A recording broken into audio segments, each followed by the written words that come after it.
আমি Debashis. Good morning everyone. আজকের দিনে একজন ভারতীয় চলচ্চিত্র পরিচালক, প্রযোজক, চিত্রনাট্যকার এবং অভিনেতা যিনি হিন্দি চলচ্চিত্রে কাজ করেছিলেন, তিনি জন্মগ্রহণ করেছিলেন। তিনি হলেন শ্রী রাকেশ রোশন। রাকেশ রোশন, যার আসল নাম রাকেশ রোশন লাল নাগরাথ, ভারতের বোম্বেতে বর্তমান মুম্বাই 1949 সালের আজকের দিনেই জন্মগ্রহণ করেছিলেন। তিনি 1970 ও 1980-র দশকে প্রায় 84টি চলচ্চিত্রে অভিনয় করেছেন এবং পরে পরিচালক ও প্রযোজক হিসেবে সফল হন।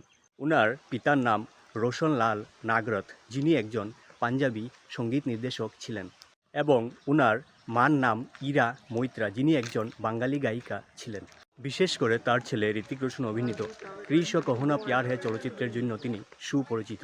অভিনয়ের পর তিনি প্রযোজক ও পরিচালক হিসেবে কাজ শুরু করেন। তার চলচ্চিত্রগুলির মধ্যে কহো না প্যার হ্যায়, কোই মিল গয়া এবং ক্রিশ 3 অন্যতম। এই চলচ্চিত্রগুলো তাকে বাণিজ্যিক সাফল্য এনে দেয়।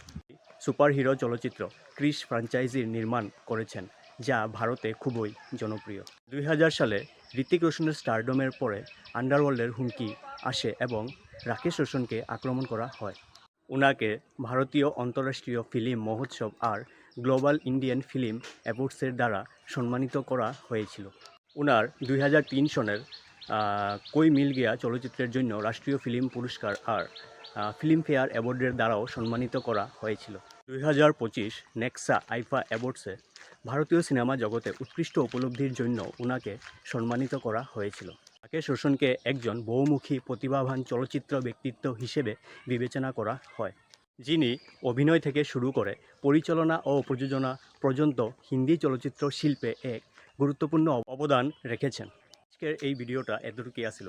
ভিডিওটা ভালো লাগলে তোমরা পেজটারে ফলো কইরা নিও আর লাইক আর কমেন্ট কইরা যাবা।